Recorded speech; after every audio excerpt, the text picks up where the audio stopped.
Bapa dan Roh. Tuhan, izinkan saya menjadi kami dalam nama Bapa dan Roh. Bagi keluarga, jamaah kuasa Tuhan.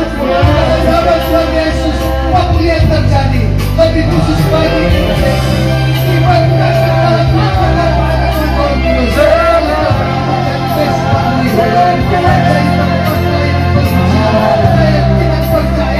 Tuhan akan selalu berkat mereka, bukan berkat bagi mereka. Tuhan berikan berkat bagi mereka.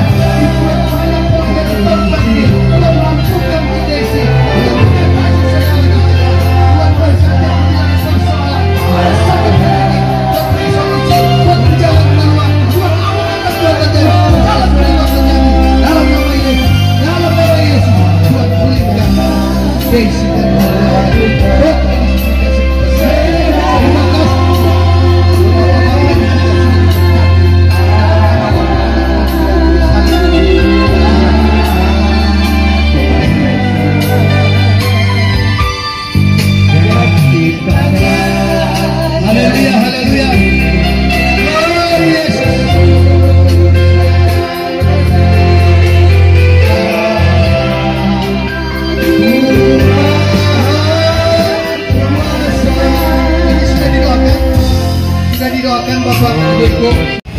Untuk itu firman Tuhan berkata di dalam Efesus 5 ayat 16, pergunakanlah waktu yang ada, karena hari-hari ini adalah jahat.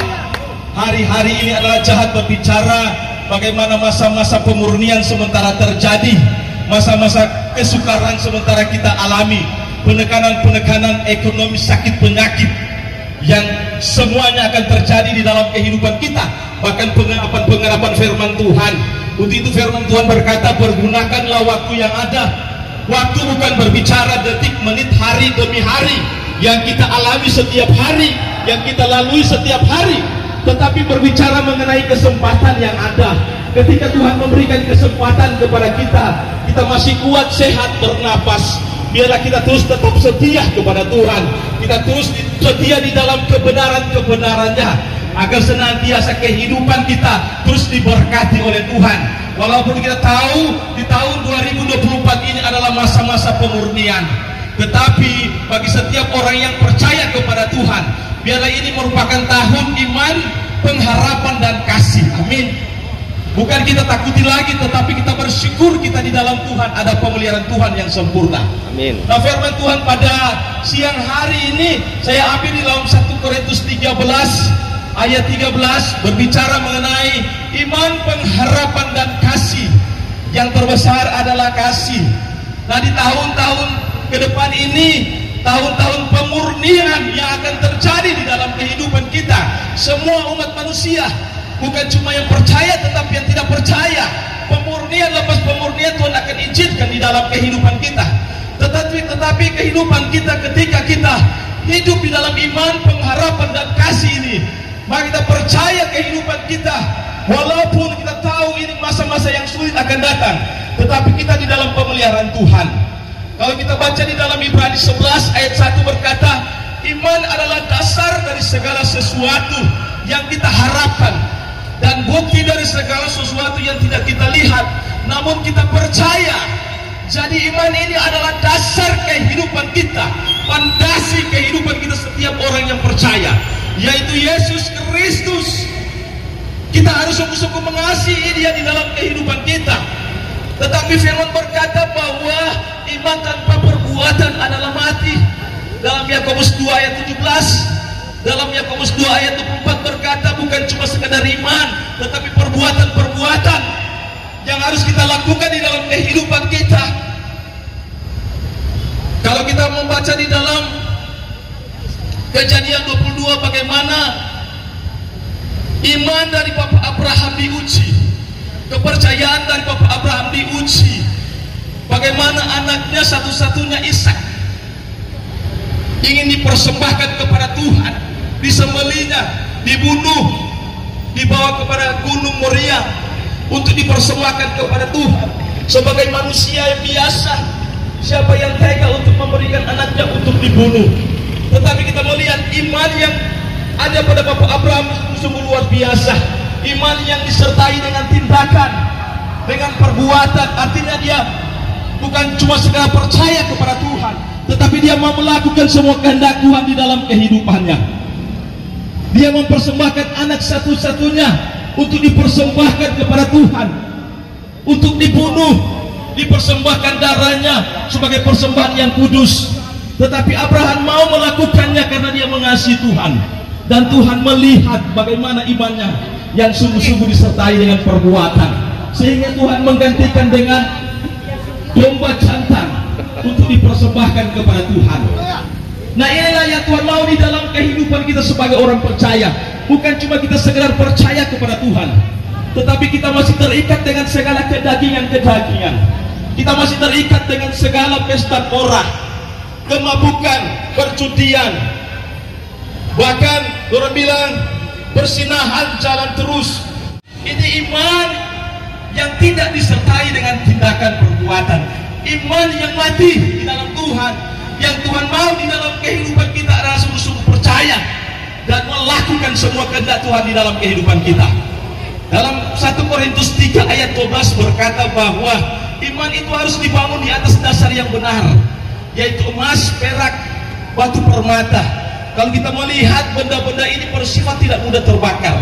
Ketika dibakar, ia akan semakin menyala. Nah, ini yang Tuhan mau di dalam kehidupan kita. Bukan iman yang dibangun di atas kayu atau rumput jerami yang mudah terbakar, bersifat daging, ada daging di dalamnya. Ketika dibakar, ia mudah terbakar. Artinya kehidupan kita tidak sungguh-sungguh mengasihi Tuhan. Ketika kita dibakar dengan api, artinya dengan permasalahan di dalam kehidupan kita. Kalau iman kita hanya dibangun di atas rumput jerami kayu, kita akan mudah lari daripada Tuhan. Kita akan mudah terbakar, mudah jatuh, mudah putus asa, mudah kecewa, mudah khawatir, bahkan mudah jatuh ke dalam dosa. Untuk itu firman Tuhan berkata, biarlah iman kita harus dibangun di atas dasar yang benar, di atas perak, emas, agar senantiasa ketika dibakar kita semakin mencari Tuhan, melekat terus kepada Tuhan. Kita semakin mengucap syukur dan kita semakin diberkati oleh Tuhan. Amin. Nah, inilah yang Tuhan mau di dalam kehidupan kita, untuk membuat iman kita semakin kuat, yaitu lewat penderitaan. 2 Timotius 3 ayat 1 sampai 10. Biarlah kita terus mencari kebenaran firman Tuhan dan hidup di dalam Tuhan, artinya membangun hubungan yang erat, membangun hubungan yang intim di dalam Tuhan. Karena itu membuat iman kita semakin kuat. Dan lewat penderitaan, lewat masalah yang Tuhan izinkan di dalam kehidupan kita, membuat iman kita semakin kuat di dalam Tuhan, membuat iman kita semakin bertumbuh di dalam Tuhan, lewat penganiayaan dan firman Tuhan, lewat hubungan yang intim dengan Tuhan. Inilah iman yang bertumbuh dan berbuah, yang Tuhan mau di dalam kehidupan kita, untuk menjadi berkat bagi semua orang. Yang kedua, ketika kita mau menjalani kehidupan kita di tahun-tahun ke depan, di tengah-tengah masa pemurnian, yaitu pengharapan. Iman, pengharapan. Artinya yang Tuhan mau terus berpengharapan kepada Tuhan, bukan berpengharapan kepada manusia, bukan mengandalkan manusia. Karena mengandalkan manusia ujung-ujungnya adalah kekecewaan. Amin. Ujung-ujungnya adalah kekecewaan ketika kita menaruh harapan mengandalkan kepada manusia. Ada kekecewaan, ada kepahitan. Untuk itu Tuhan menginginkan di dalam kehidupan kita agar senantiasa terus kita berpengharapan di dalam Tuhan, walaupun kita diizinkan setiap masalah di dalam kehidupan kita. Seperti dalam Roma 15 ayat 13 berkata bahwa ketika kita diperhadapkan dengan setiap tantangan masalah, biarlah kita terus berpengharapan di dalam Tuhan, karena Roh Kudus akan terus memelihara, memampukan kehidupan kita untuk melewati setiap tantangan masalah di dalam kehidupan kita. Ada pengharapan terus kita taruh kepada Tuhan. Kalau kita baca di dalam Yohanes 2 ayat 1 sampai 11, bagaimana berbicara mengenai perkawinan di Kana. Bagaimana Tuhan Yesus mengadakan mujizatnya yang pertama di Kana dalam satu perkawinan. dalam satu rumah tangga. Artinya dalam rumah tangga tidak lepas daripada permasalahan, tidak lepas daripada tantangan pergumulan. Tetapi ketika kita selalu berada di dalam Tuhan, kita selalu mengandalkan Tuhan, menaruh harapan kepada Tuhan, maka ada mujizat terjadi, ada pertolongan jalan keluar yang Tuhan berikan di dalam kehidupan kita. Seperti di dalam ayat 4 berkata bahwa Ibu Maria, Tuhan Yesus berkata, mau apakah engkau ibu daripadaku, waktuku belum tiba. Artinya belum tiba Tuhan Yesus mengadakan mujizatnya, tetapi karena pengharapan daripada Ibu Maria di tengah-tengah pesta perkawinan, di tengah-tengah keluarga yang baru, maka terjadilah mujizat. Air menjadi anggur yang terbaik. Mujizat terjadi dalam satu perkawinan, dalam suatu rumah tangga yang baru. Karena ada apa? Ada pengharapan kepada Tuhan Yesus Kristus. Walaupun kita di tengah-tengah permasalahan, tantangan, masalah, ujian, kita percaya ketika kita berpengharapan kepada Tuhan, ada jalan keluar. Dalam Roma 5 ayat 3 sampai 5 berkata bahwa dalam kesengsaraan ada ketekunan, dalam ketekunan ada tahan uji, dan tahan uji ketika dalam pengharapan tidak mengecewakan di dalam Yesus Kristus. Amin.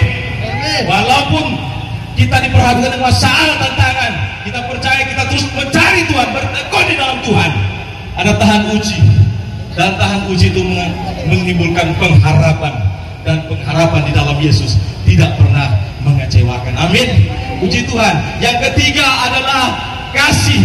Inilah yang penting di dalam kehidupan kita sebagai orang percaya. Kasih, agape, kasih yang tanpa syarat yang Tuhan berikan di dalam kehidupan kita.